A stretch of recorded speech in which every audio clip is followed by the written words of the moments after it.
Olá, eu sou Lilian Abreu e o programa Meu Brasil de hoje veio conhecer o Mosteiro Trapista em Campo do Tenente, Paraná.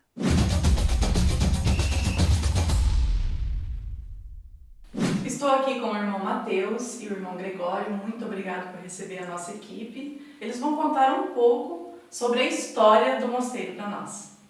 Eu queria saber o que é o Mosteiro Trapista e o propósito dele. Qual é o propósito dele aqui?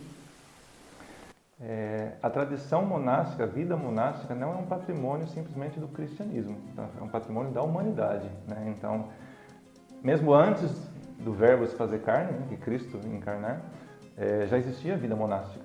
Então, a gente compreende que a vida monástica ela nasce de um desejo próprio do ser humano, que é buscar a Deus. O mosteiro, uma imagem que eu gosto muito, que é do Papa Bento XVI, o mosteiro seriam os pulmões da igreja, né? Então, assim como um padre diocesano, um pai de família, vamos estar lá no mundo, né, tentando com a sua vida anunciar o Evangelho, nós estamos ocultos, né? Então, mas de alguma forma estamos tendo uma fecundidade na vida da igreja, né? Então o mosteiro nasce disso, realmente um desejo de buscar a Deus, né? E de alguma forma isso se comunica para todo o corpo da igreja.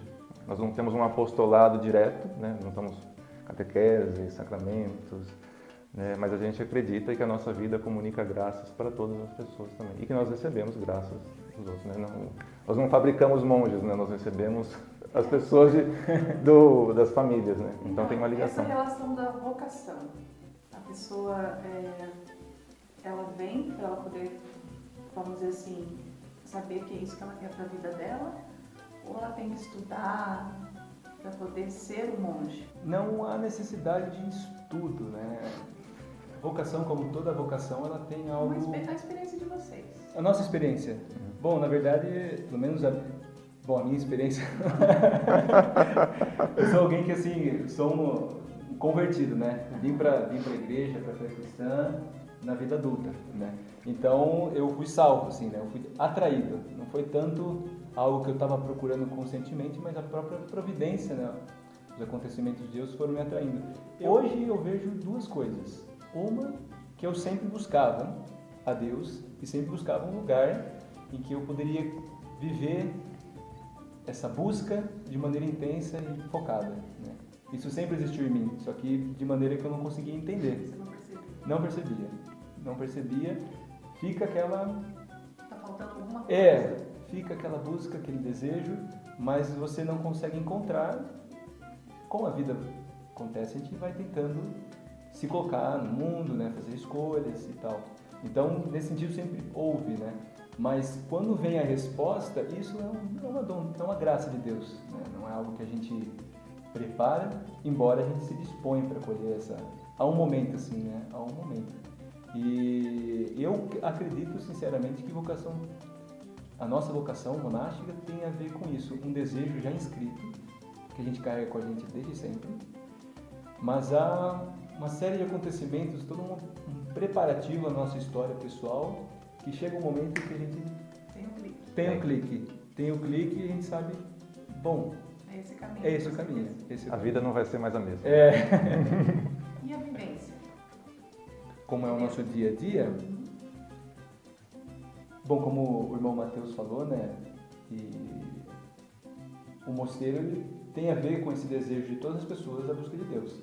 O que, como instituição, como espaço, a gente tenta criar um contexto em que se possa viver essa busca de maneira melhor e mais contínua, né? Então, a nossa vida, ela é vivida num clima de tentar estar sempre na presença de Deus. Para ajudar essa busca, nós temos um dia bem organizado, com momentos de oração em comum, né? Na igreja nós temos 7 momentos juntos como comunidade. E esses momentos de oração na igreja e tudo são intercalados com o tempo de trabalho, com o tempo de descanso, com o tempo de encontro com os irmãos e tudo, né? E então eu diria assim, a nossa vivência basicamente é essa. É uma vida bem disciplinada, né? Com alguns momentos de oração em comum, mas para ajudar essa meta, né, de estar sempre na presença de Deus. Sempre na presença de Deus. Então, momentos de oração intercalados com trabalho, com estudo, com momentos fraternos, né, almoço. É uma comunidade, vocês vivem uma comunidade e vocês produzem aqui, ou como que funciona a relação de viver mesmo aqui dentro? Vem alguma coisa de fora? O mosteiro, a ideia do mosteiro é que ele seja autossustentável, né? Mas todas as nossas atividades estão a serviço do fim da vida, né? Que é a busca de Deus. Então, quando tem uma fundação, geralmente vem um recurso de outra casa. Nosso mosteiro é uma fundação norte-americana, então os recursos vieram de Nova York, né? O mosteiro de Genesee. Então, no início do mosteiro, que é bem embrionário, depende totalmente da casa fundadora. A ideia é que, aos poucos, esse mosteiro vai se tornando independente, né? Até tem as escalas, né, prioradas, então, mas todo o trabalho é justamente nesse sentido. Primeiro porque o homem precisa, o homem e a mulher precisam do trabalho. O trabalho é uma dignidade, né? As nossas constituições falam, a gente participa da criação divina, né? A gente se une a toda a multidão dos que trabalham. Às vezes acham que os monges não fazem nada, assim, né? Ficam só sentados, lendo. Não, tem muito trabalho, tem muito trabalho. Mas a ideia é isso, assim, que para a gente se sustentar, dentro do possível até ajudar outras pessoas, né? Solidariedade com os mais pobres, mas o trabalho não pode ocupar um espaço excessivo na nossa vida, né? Então, tanto a lojinha, todas essas coisas, assim, tudo funciona, tem que estar a serviço do nosso fim, senão pode descaracterizar, né? Só a questão ideia do mosteiro ser autossustentável, só esclarecer que não é no sentido de que a gente produz o que a gente come na mesa. Às vezes as pessoas confundem, né? Não. Falam assim, não, vocês comem só alface, tudo. Não é nisso. É autossustentável no sentido de recursos. Nós temos trabalhos e fontes de produção que geram os recursos para pagar as nossas contas, para sustentar os irmãos, pagar a formação. Tem que ser comercializada. É que tem comunidades que vivem da divina providência, por exemplo, esperam doações, assim, não, o mosteiro não... E não é o nosso carisma. Não é o nosso carisma. Existem outros carismas, né, em que não. Até na história da igreja fala-se das ordens mendicantes que vivem de doação. Nós recebemos ajuda das pessoas que gostam muito da gente. Aceitamos. Aceitamos ajuda. Mas, assim, na nossa ordem, o foco é que cada comunidade haja essa maturidade humana de ser capaz de sustentar as suas necessidades a partir do trabalho. É claro que isso, para o contexto monástico, é um desafio hoje, porque a ideia do trabalho na espiritualidade monástica, ela tem a ver com essa questão do sustento, mas também ela entra como um elemento de equilíbrio na nossa vida. Que eu falei que a nossa vida ela é bem focada, né? Ela é bem focada. A nossa meta é a busca de Deus, estar na presença de Deus. É claro que... Não somos anjos, não somos anjos. E o trabalho manual, o trabalho braçal, ele entrou na história da vida monástica como algo que ajuda nesse processo, inserindo um elemento de equilíbrio, de atividade física, vamos dizer assim, né? Mas no contexto que a gente vive hoje, econômico, social, você tem uma fonte de renda que pague todas as contas e que seja um trabalho puramente braçal, não é desafio. Muito desafiador. E aqui no Brasil, esse é o único mosteiro masculino. O único mosteiro masculino. É o único mosteiro trapista. Mas tem vários outros mosteiros que também seguem a regra de São Bento, né? Então, a vida monástica beneditina chegou no Brasil no século XVI, que são os monges que têm o hábito preto, né? Mas é a mesma família. Nós somos uma reforma da reforma. Se difere pela vestimenta? Tem a ver? A vestimenta é o sinal externo, né? Mas são ordens diferentes, né? Uma maneira, uma ênfase. É a mesma regra de São Bento, é a mesma regra monástica, os mesmos valores, né, da vida monástica cristã, mas com ênfases diferentes, né? E essas ênfases geraram estruturas institucionais distintas, né? A veste é só uma expressão dessas diferenças. Nós temos mais ênfase no silêncio, na solidão, na separação do mundo, né? Alguns mosteiros vão ter mais ênfase na liturgia, até com algum trabalho de apostolado, trabalhos intelectuais, a parte da cultura, né? Então, a gente tem boas relações, graças a Deus. Tem muitos mosteiros no Brasil, mas da reforma trapista, só o nosso e o das irmãs. E quantos tem no mundo? 179 casas. 179. Nos 5 continentes. Então temos o privilégio de ter aqui no Paraná. Bom, não sei se é um privilégio, Não sei. pra gente é um privilégio estar aqui, né? Exatamente, Assim, Espero que para as pessoas seja também. eu espero que a gente colabore também, né? As É. pessoas experimentem dessa forma. Agora eu vou perguntar uma coisa sobre uma curiosidade minha. Por que cela? As pessoas associam a cela com presídio, né? Então, mas as palavras elas vão evoluindo conforme a cultura, né? Então, a palavra latina cela significava um recinto, assim, um dormitório, um quarto, até poderia ser um tipo de almoxarifado. Então, era uma palavra que tinha um sentido mais amplo, que como foi utilizada pelos presídios, pelas penitenciárias, criou-se uma associação negativa. Então, na clausura, no prédio onde nós vivemos, cada irmão tem a sua cela individual. É um quarto que deve ser também um lugar de oração, né? Então, é responsabilidade de cada irmão preservar aquele lugar como mais íntimo. A ideia não é trabalhar lá ou guardar muitas coisas, ele tem que ter tudo no mosteiro tem que ser sagrado, ter a sua sacralidade, né? Mas então a palavra que a gente entende é no sentido mais amplo, assim. Não temos grades. Não, nem correntes, não, assim, não tem. tem. Mas é interessante que, na verdade, o uso da palavra cela nos presídios, ela vem dos mosteiros. Porque na história, na Idade Média, né, antigamente não existiam presídios, né? As pessoas eram jogadas nas masmorras, às vezes sofriam sentenças mais drásticas, né, como roubou, vai ter a mão cortada. Invadir uma propriedade privada vai ser morto, enfim. Para minimizar essas penalidades, uma ideia que se teve ao longo isso no final da Idade Média é de usar os mosteiros como um espaço de reabilitação social daqueles que tinham cometido crimes, sobretudo crimes eclesiásticos, né? Às vezes padres religiosos ou leigos que desviaram recurso, fizeram alguma coisa assim da igreja, ao invés de ter uma punição muito drástica naquela pessoa, elas eram enviadas para os mosteiros para ter um tempo de reabilitação, de fazer penitência, e daí vem o nome penitenciário. Né? Então, a palavra cela é usada hoje nos presídios porque elas eram usadas nos mosteiros, né? No passado. E como essas pessoas que estavam fazendo a reabilitação ficavam nas celas, elas acabaram, com o tempo, foi sendo associado mais ao presídio. E acaba tendo um significado ruim, né? Ruim. Você está preso, tá aí. Você vê que não é. Não, originalmente não. A penitência é um instrumento de salvação. De salvação. A ideia é essa. Infelizmente, a gente sabe que nossos presídios não fazem isso. Mas a ideia da penitência é algo positivo, salvífico. E talvez seja importante esclarecer que penitência não é se bater, não, passar fome. Às vezes a gente também associa isso, né? Penitência já pensa logo num chicote, né? Não. Mas penitência é um esforço de conversão, de mudança de atitude. Existem alguns pequenos sacrifícios que ajudam nesse esforço, né? Mas penitência... Mas eles mostram como se fosse um castigo. Mas não é. Não. É um meio para ajudar o esforço de conversão pessoal. A pessoa cometeu um erro, quer mudar, mas ainda tem algo dentro dela que precisa ser corrigido.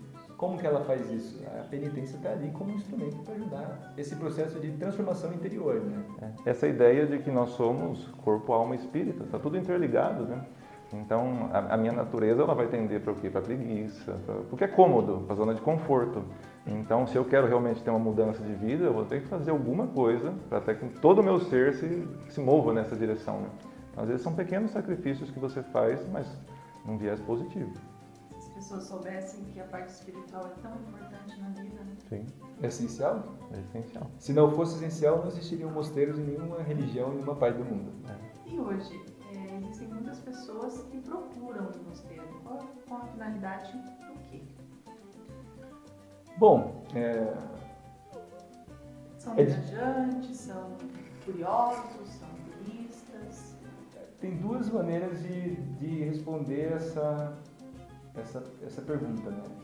Uma olhando do ponto de vista da pessoa que vem, né? Aí tem diversas motivações, né? Muitas vezes por nenhuma razão espiritual propriamente dita, né? Como você mesmo mencionou, né? Turismo, curiosidade, às vezes até... Tirar foto para casamento. Tirar foto para casamento. pessoa que está sempre andarilhos, procurando ajuda, as mais diversas motivações do ponto de vista da pessoa. Eu, particularmente, gosto de pensar que nós estamos aqui como um lugar de encontro, né? Então, Deus nos chamou aqui para criar um lugar propício para a gente se encontrar com Ele. Mas esse espaço acaba sendo propício para qualquer pessoa que vem. Então, eu pessoalmente creio que, além das motivações, por trás das motivações pessoais, sempre tem essa ação invisível de Deus que atrai as pessoas para... Mas no final, assim, as pessoas vão falar, nossa, eu não imaginava que era assim, acabei tendo uma relação com Deus diferente do que eu pensava. Tem algum... O mosteiro é sempre uma surpresa, porque aqui é realmente a casa de Deus, assim, né? Então a gente acredita que ele é o dono, nós somos os hóspedes que ele acolheu, os mendigos que ele nos acolheu. Mas a ideia é que qualquer pessoa que venha aqui, ela vai ser tocada de alguma forma, né? Por exemplo, mesmo eu, assim, dando um testemunho, quando eu vim a primeira vez aqui em 2010, eu vim para descansar, eu estava um pouco cansado, um pouco estressado com o meu trabalho, e eu não vim pensando em vocação religiosa, não vim pensando em nada. Eu até estava afastado da igreja quando eu vim, né? Mas aqui eu fiz esse encontro que ele falou. Então a gente não sabe, né? A ação de Deus nos ultrapassa. A gente acolhe qualquer pessoa que venha, todos os homens de boa vontade, né? Como as constituições falam, desde que, lógico, mantenham a paz monástica, né? Então a ideia é que seja um ambiente de silêncio, as pessoas... E a maioria das pessoas colaboram mesmo, assim, a gente não tem muito o que reclamar. Vocês têm um local aqui onde as pessoas podem ficar também, né? Sim, nós temos uma hospedaria mas ela não é uma pousada, assim, né? Ela acolhe pessoas que têm esse desejo de estarem num espaço propício de encontro consigo, de encontro com Deus, né? Um momento de reflexão nós acolhemos essas pessoas nesse espaço, né? Nesse espaço. E a igreja está sempre de portas abertas também. Mesmo a pessoa que não vai se hospedar, ela pode vir participar de alguma oração, participar da missa dominical. Só algo a respeito, né, da sua pergunta. De fato, em geral, a experiência das pessoas é positiva. Nossa, vim ao mosteiro, não achava que era assim. Mas, é claro, a reação pessoal, às vezes, é meio imprevisível. Eu lembro de uma história, aqui da hospedaria, que um antigo irmão que cuidava da hospedaria contou para mim, que teve um hóspede que chegou para ele e disse, desculpa, eu quebrei a tranca da janela. Disse, mas o que aconteceu? Né? Não tem problema, mas o que aconteceu? Você se machucou e tal? Senão, o silêncio me fez sentir tanta raiva que eu tive que quebrar, dei um soco na tranca. Né? Então, às vezes, a reação pessoal é muito subjetiva. Tem pessoas que se sentem assustadas, assim, às vezes com silêncio, né? Às vezes a proximidade de Deus, pessoas que não quero, né? Mas em geral é positivo. Em geral é positivo, mas não dá para dizer que todo mundo tem sempre um elemento subjetivo, assim, né, nessa experiência. Irmãos, vocês comentaram a relação da quantidade de mosteiros que tem no mundo, né? E temos um aqui no Brasil, que é aqui. Mas o porquê que o mosteiro escolheu esse local? Campo do Tenente, para você estar lá. Então, como o Matheus mencionou, o nosso mosteiro foi fundado por um mosteiro trapista norte-americano, no estado de Nova York, chamado Genesee, né, Nossa Senhora de Genesee. Isso, ali depois, meados do século passado, houve um grande incentivo, uma exortação para que houvesse fundações na América Latina. Né? O abade da época, desse mosteiro de Genesee, Dom John Eudes, ele tinha um grande desejo de fazer uma fundação no Brasil. Quando ele começou esse projeto de fundação no Brasil, procurou os monges, né? Inclusive o padre Francisco Ditzler, que está conosco até hoje, o único fundador vivo. É o único fundador vivo, 99 anos, né? E era o primeiro superior. O Dom John Eudes estava elaborando todo esse projeto, entrou e começou um contato com pessoas no Brasil. Né? Na época, aqui, ainda era a Arquidiocese de Curitiba, né? E o arcebispo da época era Dom Pedro Fedalto. E por um arranjo da providência, havia um terreno, não aqui em Campo Tenente, mas na Lapa. Né? Inclusive eu acho que, se não me engano, são dois padres, os padres Miller, tinham um terreno lá e que eles queriam pôr à disposição do mosteiro. Né? Por uma série de questões estruturais, não foi possível, eles vieram, os fundadores se instalaram lá, ficaram alguns anos lá, mas notaram que não tinha condições de montar um mosteiro lá por uma questão de espaço, estrutura, coisas assim. Daí eles começaram a procurar a região e encontraram esse terreno que na época era a chácara de Novo Mundo, né? Encontraram, gostaram do terreno, viram que tinha um grande potencial para acolher um mosteiro, bem localizado, perto de uma cidade grande de Curitiba, mas não perto de uma maneira que atrapalhasse o nosso próprio estilo de vida, e decidiram comprar aqui esse terreno, entregaram lá o terreno na Lapa e começaram a montar o mosteiro aqui. Por isso que chama Mosteiro de Nossa Senhora do Novo Mundo, porque aqui esse terreno era a chácara do Novo Mundo, né? Então, mas basicamente foi não foi algo inusitado. Em parte do mérito é do Dom Pedro Feudal. O padre Dom Pedro Feudal, ele foi um dos grandes entusiastas da vida do Mosteiro Trappista na Arquidiocese de Curitiba. Eu achei que o clima influenciava alguma coisa, por ser um pouco mais frio aqui. Bom, eu não saberia dizer. Eu acho que não. Não. Eu acho que Dom João Eudes ele fez contato com vários bispos, né? Então, e como Dom Pedro Feudal pegou a inspiração, então eles já vieram aqui para o sul. E quantos anos tem o mosteiro? O mosteiro veio para lá em 1977. Aqui eles vieram, se não me engano, em 1982. Então aqui, né, essa instalação, todo esse espaço, vai ter 40 anos. Tem 45 já de vida trappista no Brasil. 45. Contando o tempo, os 3 anos na Lapa, né? Mas aqui no Campo Tenente, acho que 40 anos. E ainda tem um fundador aqui. Tem, graças a Deus. Nosso tesouro. Nosso tesouro escondido. No campo. No campo. No Campo Tenente. Se Deus quiser, ano que vem ele completa 100 anos. 100 anos. Lúcido, continua dando aula. É muito bom. E existe uma forma de comemoração entre vocês? Ou é uma coisa mais íntima, ou vocês sabem? Para o Padre Francisco, a gente celebra tudo que a gente pode. Depois dos 95 anos, tudo é festa. Então, festa do batismo, festa do crisma. Depende da celebração. Por exemplo, quando o Padre Mas comum é uma festa de um aniversário, assim, que tenha bolo. Sim. Entre nós, assim, a gente faz uma pequena celebração, sim, dos aniversariantes. Mensal, a gente faz uma mensal, não é no dia da... Mas assim, algo bem simples, só com um bolo, um refrigerante, uma coisa assim. Agora, por exemplo, quando tem uma data mais especial, como 50 anos de sacerdócio, 50 anos de vida monástica, às vezes a gente faz uma confraternização mais ampla, convida amigos da comunidade. Ou quando algum irmão faz votos, por exemplo, tal irmão vai fazer profissão solene, aí tem uma festa, a família vem, né? Então esses momentos especiais a gente faz alguma coisa mais significativa. Em geral é bem simples, bem bonita assim, bem simples. Esse ano a gente teve 2, né? Uma profissão solene no começo do ano, que foi a minha, graças a Deus. Grande festa. Grande festa. Foi o marco da história. Foi. Supimpa. E a ordenação sacerdotal do Padre Paulo, que é o nosso superior, né? Então, nesses eventos, a gente geralmente convida amigos de mosteiro. Tem mais interações, faz uma confraternização fora ali, por causa do número de pessoas e tal. Mas... aquela curiosidade, eu achei que vocês têm algumas restrições, né? Tanto na alimentação, vocês possuem ou não? Toda a nossa vida ela deve ser carregada de sentido. Então, por exemplo, a nossa alimentação seja a serviço de algo maior.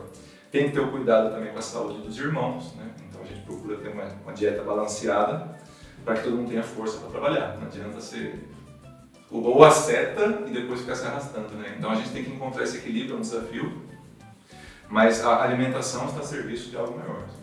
Então, por exemplo, se é uma festa de uma profissão solene, não tem problema, ninguém vai fazer jejum naquele dia, assim, né? Você não pode explodir de comer. Também não. O monge tem que ter discernimento de tudo, assim.